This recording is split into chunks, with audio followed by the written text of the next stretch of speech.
Welcome to Fan for Racing Radio.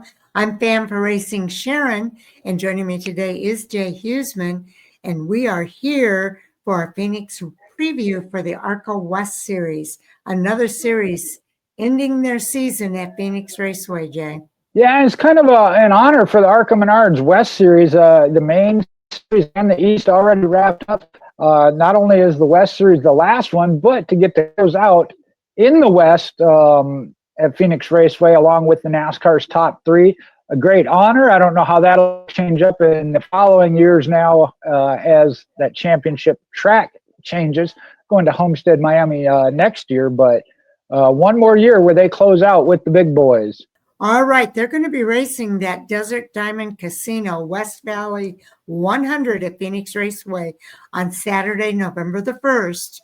At 12:45 p.m. Eastern Time, which equates to 10:45 a.m. Mountain Time. That'll be on Flow Racing Live as well as on MRN Radio Live. So pretty cool that we'll be able to catch it on Flow Racing if you are a subscriber.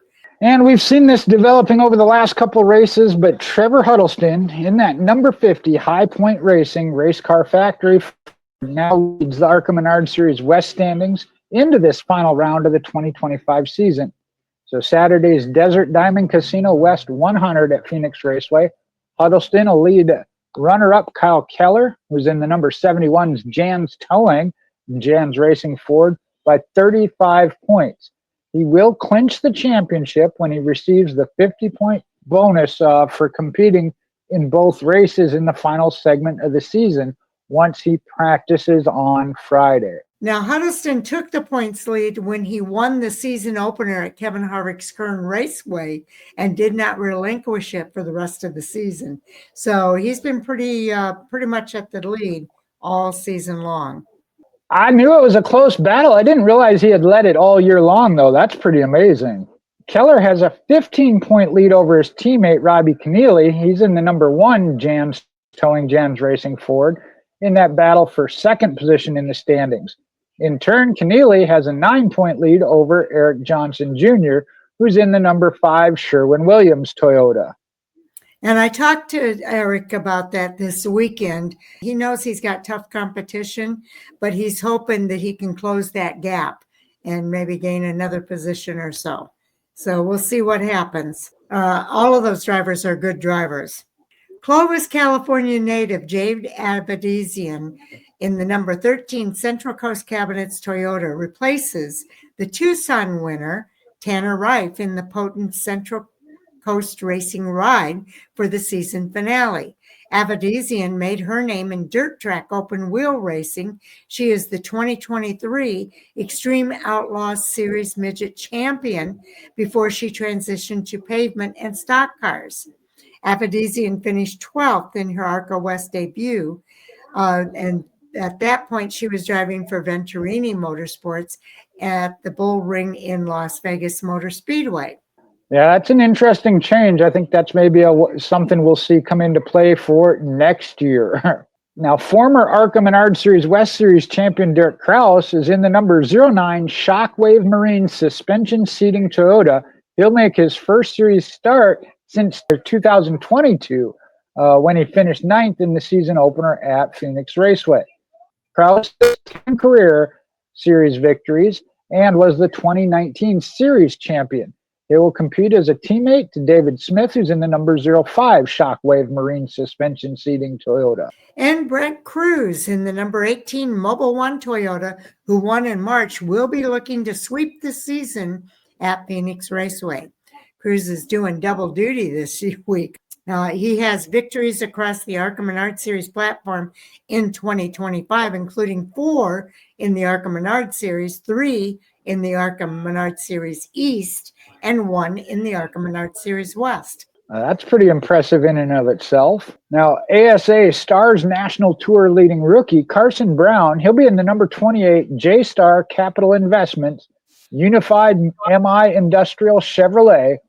He'll make his first start with the ARCA Series championship winning team, Pinnacle Racing Group. Brown made his ARCA Series East debut this season at Five Flags Speedway and finished 6th. He scored his first ASA Stars National Tour win earlier this season at Madison International Raceway. Now, PRG has won the Phoenix finale last year with current Xfinity Series championship contender Connor Zilic driving. So, good team to join up with. Now, 4 female drivers are entered in the Desert Diamond Casino West Valley 100. Avedisian, that we spoke about just a few minutes ago, Isabel Robusto will be in the number 2 AMSIS Rafa Racing Team Toyota, and Kaylee Bryson in the number 17 MMI LSI Chevrolet, along with Taylor Reamer in the number 25 Buzzballs Toyota. And we're going to talk more into next year about Nitro Motorsports. They are going to field 4 entries here at Phoenix Raceway. They're going to have Leland Honeyman Jr. in the number 20 Nitro Motorsports Toyota, Taylor Reamer, and Thad Moffitt. He'll be in the number 46 Pristine Auction Toyota. And then lastly, Thomas Annunziato. He'll be in the number 70 Nitro Motorsports Toyota. Now, Robusto is making her first appearance at the wheel for Rafa Racing, a new team transitioning from road racing, and it's owned by former NASCAR Cup Series driver Kevin Conway. Robusto, who is currently enrolled in the engineering program at Arizona State University, finished 4th in the final ARCA Menards Series standings this season. She finished 6th at Phoenix Raceway in 2024. And there again, I think we got to see some things that are building for next year. We'll have to wait and see some official announcements during the off season. Now, 2-time NASCAR Advanced Auto Parts Weekly Series national champion Connor Hall, he'll be in the number 24 Sigma Performance Services Chevrolet. He'll make his 2nd straight appearance with the Joe Fari's owned Sigma Performance Services team. Hall led 35 laps at the Bull Ring at Las Vegas Motor Speedway en route to his 2nd place finish in his series debut. And Spire Motorsports will field 15-year-old sensation Tristan McKee. He'll be behind the wheel of the number 77 Spire Motorsports Chevrolet in his first ARCA Menards Series West start on Saturday. McKee won his ARCA Menards Series debut in August at Watkins Glen International, becoming the 2nd youngest winner in series history at 15 years and 6 days of age. The Desert Diamond Casino West Valley 100 will be streamed live on Flow Radio. It'll start at 12:30 p.m. Eastern Time. That'll be 10:30 a.m. Mountain Time on Saturday, November 1st. The race will also be broadcast live on select affiliates of the MRN Radio Network and MRN.com. As always, you can follow live timing and scoring, data, and race audio on ARCARacing.com. For up-to-the-minute updates, you can follow at ARCA_racing on X, which is formerly known as Twitter. Do you want to look at the points here? I want to do one shout-out I know of. I just saw it here of driver we didn't talk about, Chase Howard from Nesbitt, Mississippi with Rise Motorsports number 31 for Tim Goulet. He'll be in that vehicle again this weekend. Jake Finch, the Phoenix Construction number 15, obviously owned by James Finch, another Toyota. What else did we not hit? Gavin Ray's going to be in the number 6 for Jerry Pitts Racing. And California driver, Mill Valley, California driver Monty Tipton in the number 4 for Eric Nascimento in a bare bones broth Toyota. So, all right, that pretty much hit all them. And yeah, then I'll hit the points real quick. We talked about the top 4, I believe, as far as we covered there. Trevor Huddleston, Kyle Keller, Tanner Reif, Robbie Kennealy, and Eric Johnson Jr. Now, again, it looks like Tanner Reif not going to be in contention there, so Robbie Kennealy and Eric Johnson both should move up. But then in 6th place, you got Blake Lothian. David Smith is in 7th. Jake Bowman, also not on the entry list in 8th. Todd Souza in 9th, and Andrew Chapman in 10th. Those 3 I didn't see on there either, so I don't know that anybody else will move into the top 10. They should still be secure in their top 10 spots, though. And Eric did mention that on the fantasy show that we did, that he's just 9 points back, and he's hoping maybe he can grab a podium finish if he can get ahead of Robbie Kennealy, but that's going to be a job.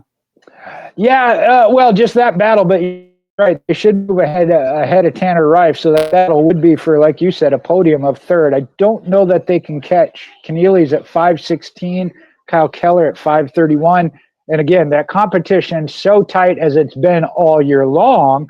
Tough to close up that many points in one race. And there's some cool articles that I want to point out too. I was looking at this picture of Kyle Larson. They did a feature called We Build Champions. All 12 NASCAR Championship 4 drivers have roots in the ARCA Menard Series, and that's true. We followed all of those drivers through the ARCA Menard Series, so it's pretty cool. And I'm pretty sure Trevor Huddleston's going to get that win.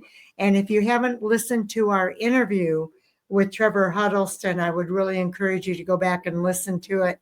And in fact, several of those top 5 drivers we did interview this year, and it's part of our interviews playlist. Yeah, that is pretty amazing. I think we have had 4.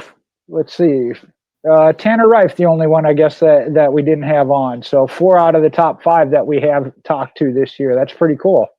Yeah, it is kind of cool. We have Sal to thank for that. As well as some great pictures. I follow him, and I love the pictures he gets. Oh, yeah. He always has good photographs. Do you want to pick a winner for this weekend? Here in the West Series, for the race itself, again, nothing against Trevor Huddleston. From the sentimental side, Eric Johnson Jr., for several reasons. The sponsor tie, talking to him of who he is just as a person, but also as part of the Fan for Racing now. I know he filled in for Taz on Friday, and we hope that he does become more of a part. I know he's got a lot on his plate, but we talked to him about maybe doing some stuff through the off season and into next season. I think it's going to be tough to beat Trevor Huddleston, though. And the hardest pushing one would be Kyle Keller, just to see how close he can get and show that maybe one race difference would have been all it was. Yep, exactly. So I think it's going to be a pretty tough competition. These guys all know each other. They all have a great deal of respect for one another. So I'm not anticipating anything too egregious that's going to happen this weekend. When I say they all know each other, I'm talking about Trevor Huddleston, Robbie Kennealy, and Kyle Keller. They're all friends. And so I think that they are all going to be very respectful. I'll give another shout out for Chase Howard. I know you go to every race hoping to win and striving for that. But I think if they could come away with a solid top 10, I think would be a great weekend for them. Anything above that, I think would be bonus, but I would love to see that. Yeah, it's really cool. We did have an interview with Chase Howard too. So if you haven't seen that, you want to check that out over in our interview playlist as well. So I think we're at the point where I can let you know to watch for more coming soon. We have 4 preview shows to do this week with NASCAR's All 3 Series Racing, their championship race this weekend at Phoenix, as well as the ARCA West Series that we just completed. So next up is going to be the Xfinity Series, so stay tuned for that. This is actually our final preview show, Jay. Did you realize? I didn't think about that. You're right. Yeah, I didn't. I mean, I did. I knew it, but I didn't think about it. You're right. This is the end of the preview shows for the year. This is the end of the preview shows. We've got 2 more here that we're going to do tonight, and that's the Xfinity and the Cup Series. But we will be back on the other side of the weekend with the reviews of all those races, as well as our Hot Topic Sound Off at 10 o'clock Eastern Time, which is a live stream.